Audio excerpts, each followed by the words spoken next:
Espace TV, le 22h.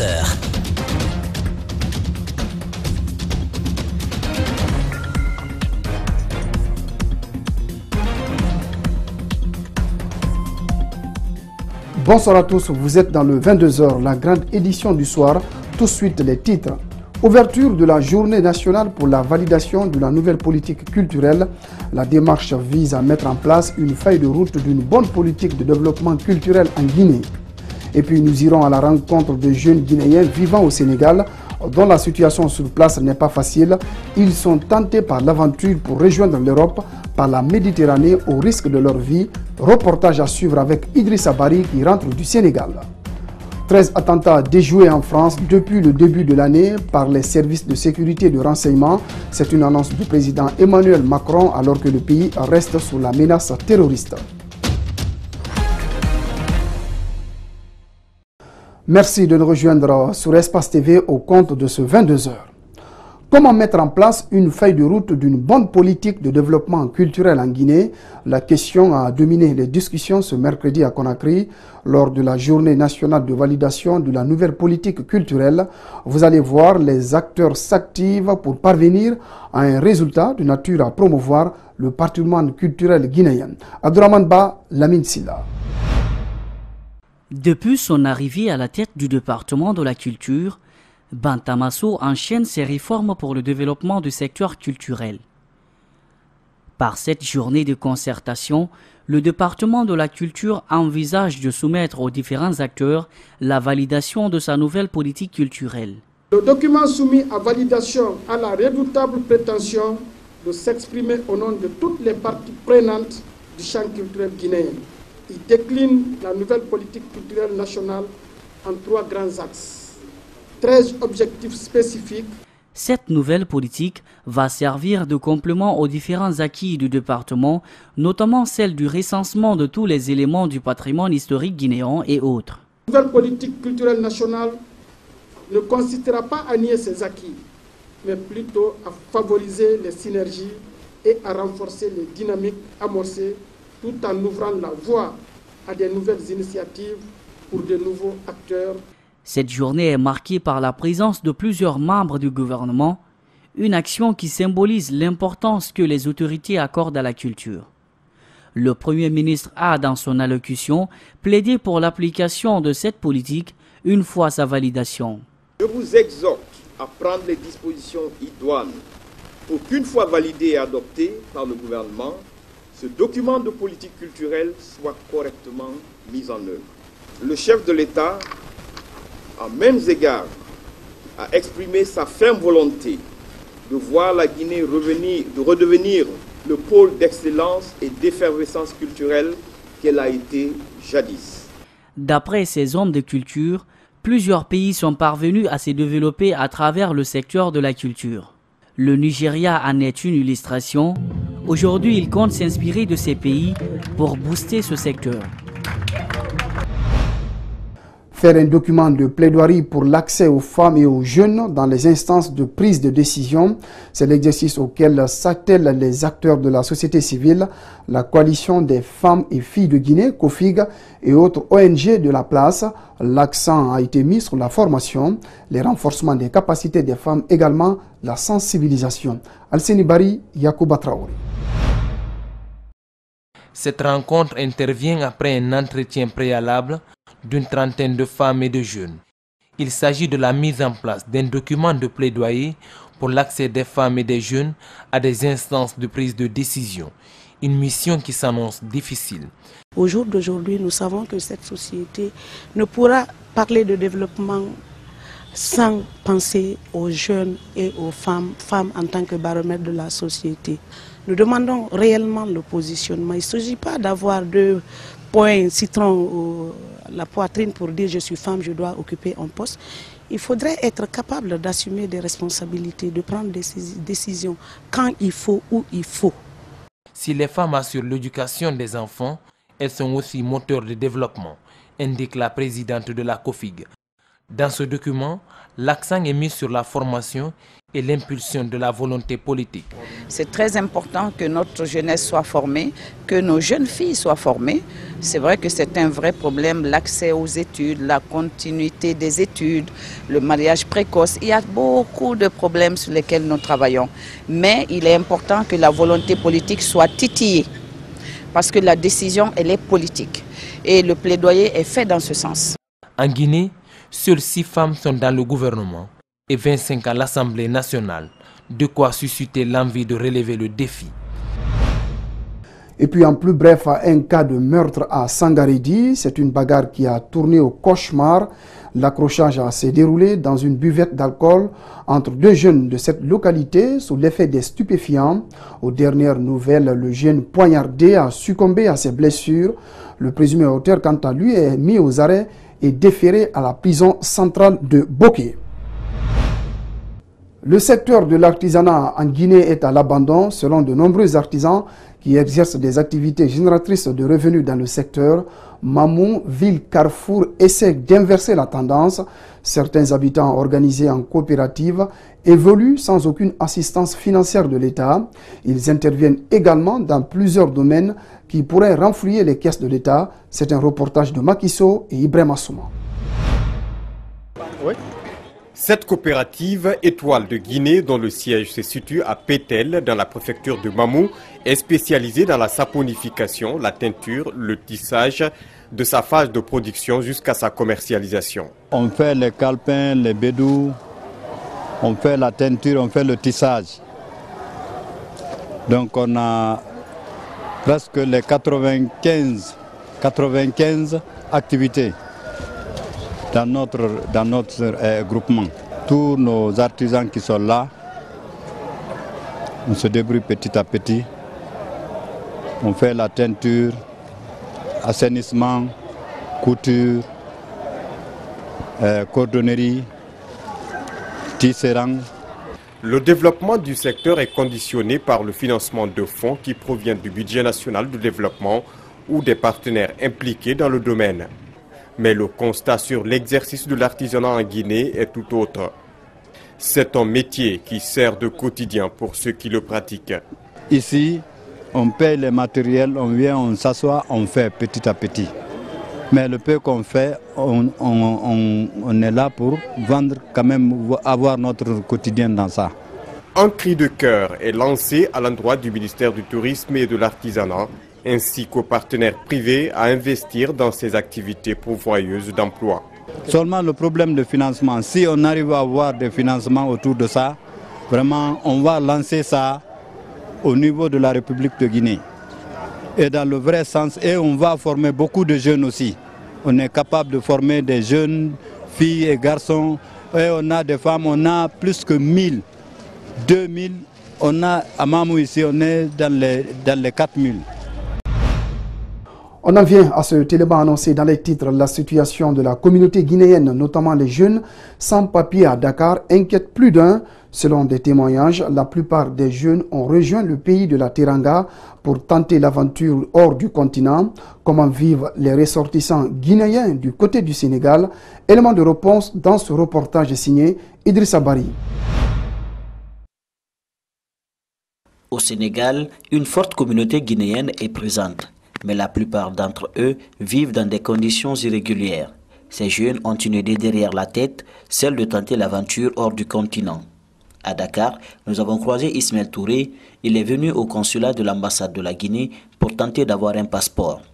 Mais il s'est vu refouler ce rêve car il n'a aucune pièce d'identification qui prouve qu'il est guinéen. Mais ça fait un an que je suis là d'abord. Mais je vais bouger quoi. Pour aller où? Pour aller au Maroc. Je suis venu ici pour mon passeport, mais ils m'ont dit que ici c'est impossible. Il faut que je me retourne quoi, au pays. Ismaël n'est pas le seul à vivre cette situation. Mamadou aussi caresse les mêmes rêves, celui de se retrouver au royaume chérifien. Poussé par la pauvreté et le chômage, il souhaite tenter sa chance hors du pays, explique-t-il. Nous sommes venus ici dans l'espoir d'avoir des passeports, mais on nous dit qu'on ne délivre pas ce document. Nous souhaitons aller au Maroc. On doit rendre gratuits les documents consulaires. En plus, ils nous disent que nous n'avons aucun papier qui atteste notre nationalité guinéenne. Ils sont plusieurs jeunes Guinéens qui traversent ces situations à Dakar. Abdoulaye Ba, lui, impute la responsabilité aux jeunes ressortissants guinéens qui, selon lui, négligent de venir prendre la carte consulaire à l'ambassade de la Guinée à Dakar. Non, les citoyens guinéens qui vivent ici, parce que parfois il y a certains qui ont la négligence de venir prendre, par exemple, la carte consulaire pour, quand ils sortent, par exemple pendant la nuit, pour la sécurité et tout ça. En attendant une réaction de la représentation diplomatique de la Guinée au pays de la Teranga, les sans-papiers continuent de vivre au jour le jour en tirant le diable par la queue. Le rapatriement des migrants a repris en Algérie et grâce à un Guinéen qui a échappé de justesse aux forces de l'ordre algériennes, nous avons une idée de ce rapatriement musclé.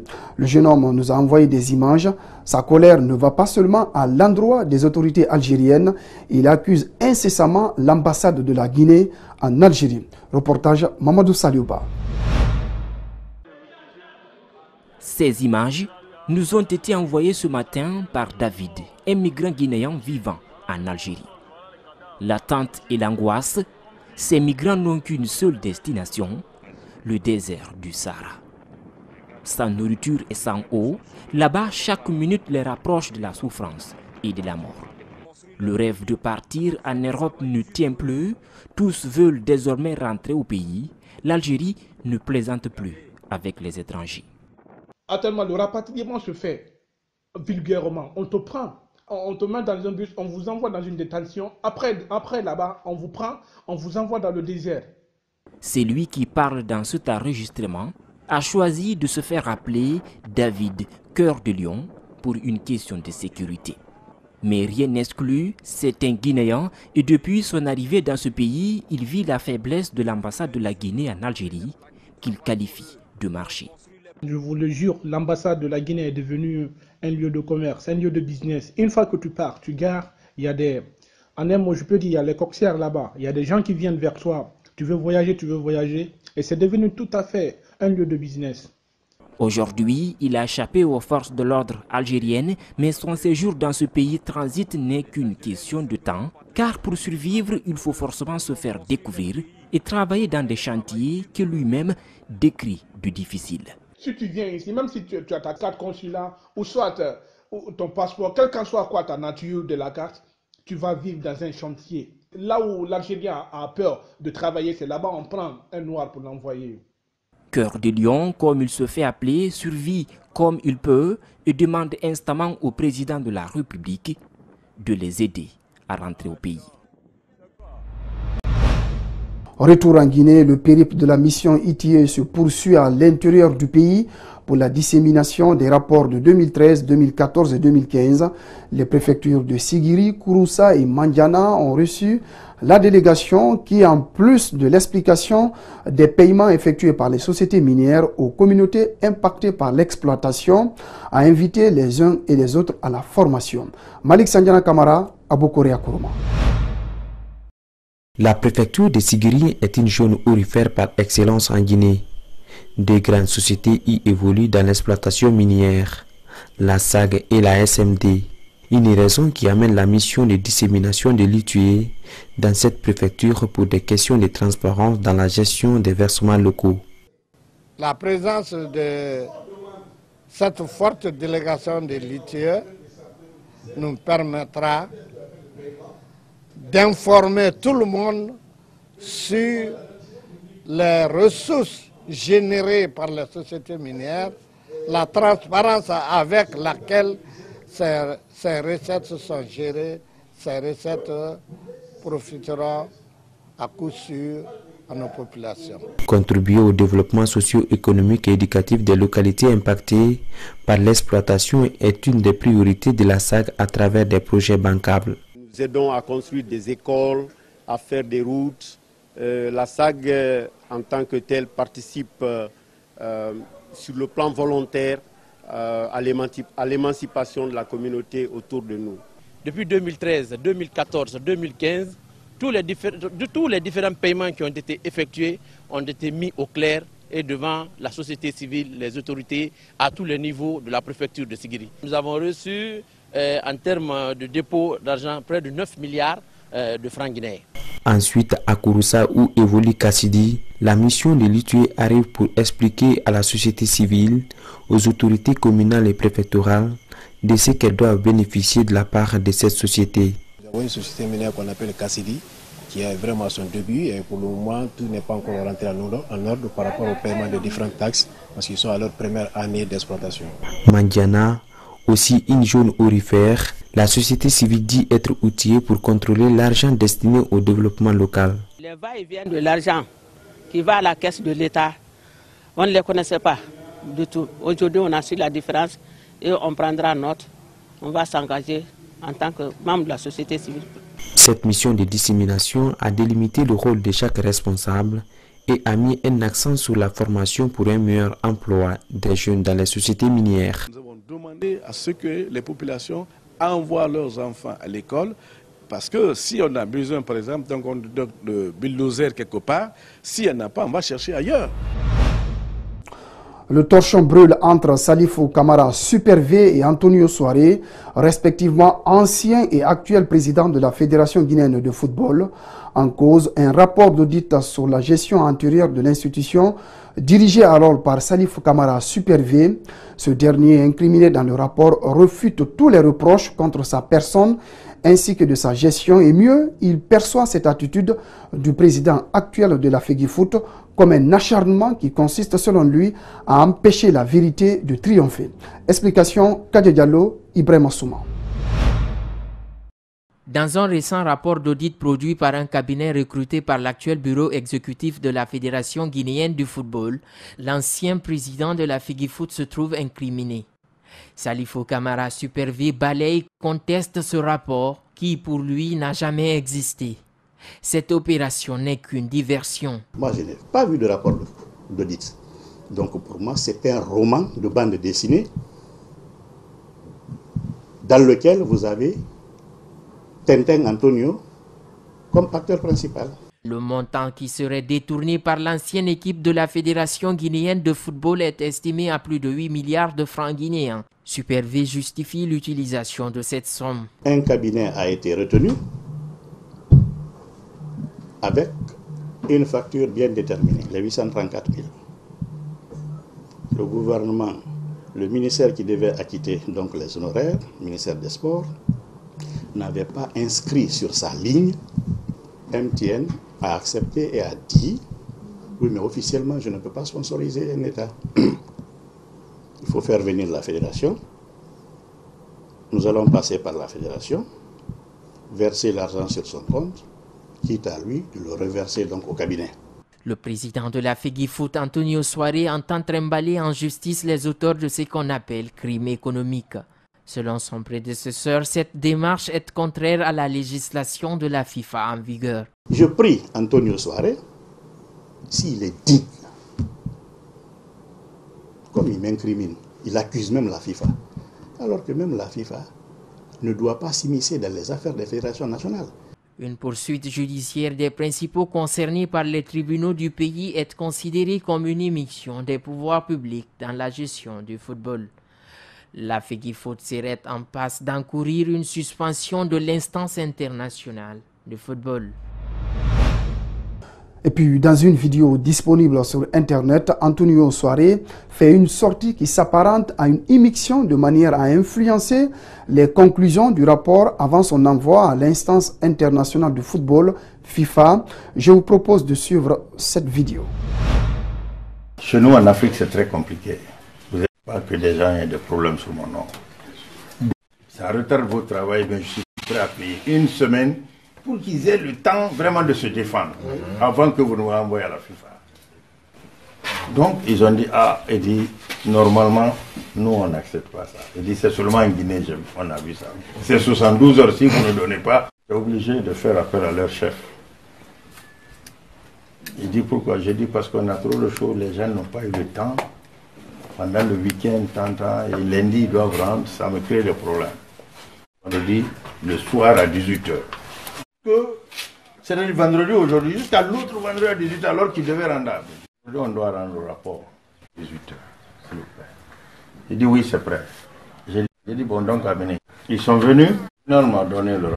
J'ai dit, si ce jour-là, je vous assure, il me disait ce point, je sais qu'il était avec nous dans nos élections. J'aurais vu les auditeurs, ils auraient écrit autrement. Tout à fait. Ça, ou bien j'aurais préféré payer encore un mois pour qu'ils reprennent. Je vous dis en toute honnêteté. Oui, ça c'est vrai. Voilà donc Antonio Soare, actuel président de la Fédération guinéenne de football. Restons dans le même registre. La Fédération guinéenne de football est à l'heure de la professionnalisation du football avec le nouveau règlement d'octroi de licence club. La réunion du mardi soir à Conakry marque le véritable début de ce processus exigé par la CAF. Les présidents et secrétaires généraux des 28 clubs de Ligue 1 et 2, ainsi que la Ligue professionnelle de football et la FEGIFOOT, ont échangé sur les critères impératifs. Constat déplorable, seulement 6 clubs sur les 28 disposent des documents impératifs, alors que la date limite fixée est le 10 décembre. Explication, Mohamed Souma, Abdoulaye Kamara. Cette réunion d'échange aura permis aux 28 clubs des Ligues 1 et 2 de s'imprégner du nouveau règlement d'octroi de licence en vue de conférer aux deux championnats un caractère totalement professionnel, comme l'exige la CAF.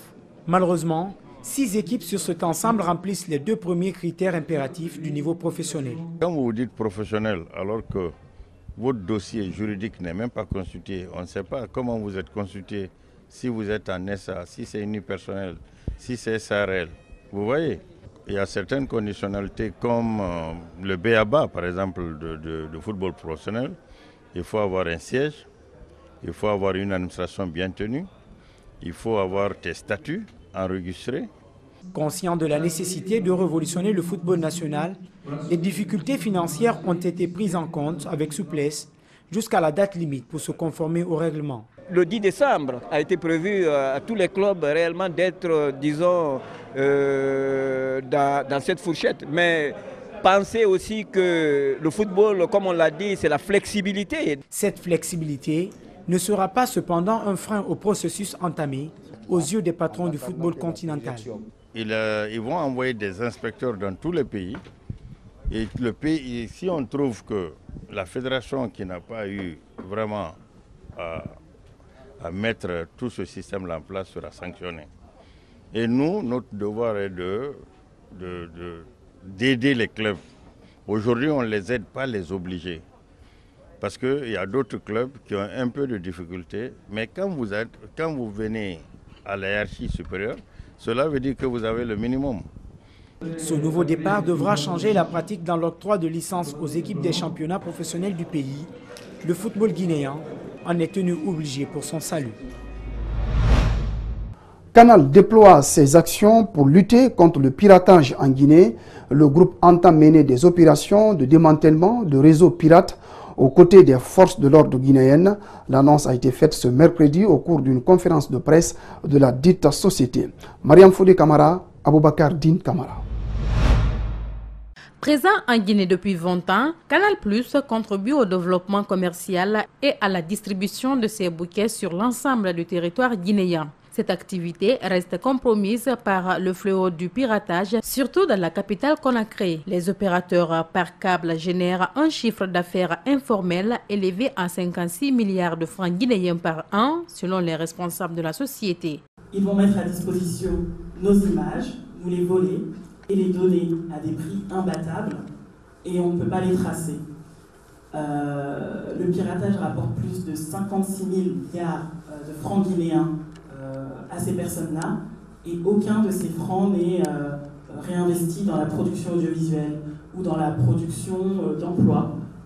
Ces branchements anarchiques des opérateurs pirates ne sont pas sans conséquence, à en croire la chargée des relations institutionnelles pour l'Afrique. Quand vous vous promenez dans les rues de Conakry, vous pouvez voir des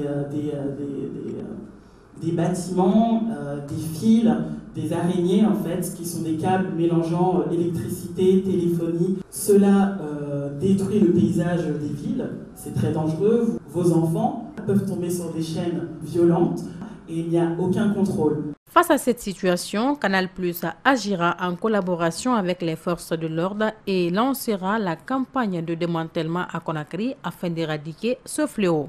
Avec l'aide de la gendarmerie guinéenne, nous allons effectuer dans les prochaines semaines ou les prochains mois des démantèlements à Conakry. Pour les actions prochaines concernant la lutte contre le piratage, c'est qu'il y aura des actions physiques qui seront prises. Canal+ couvre 30 pays dont la Guinée à travers 12 filiales et plus de 30 partenaires et distributeurs. Sa présence à Conakry a créé plus de 250 emplois directs et indirects à l'aide de ses 2 partenaires commerciaux, Satelcom et Wigo. Voilà, c'est la fin de ce journal. Merci de votre aimable attention. Cette édition d'information est à retrouver sur notre site espacetvguinée.info. Allez, merci aux téléspectateurs qui nous suivent à Mamou, Ville Carrefour. Excellente soirée à tous.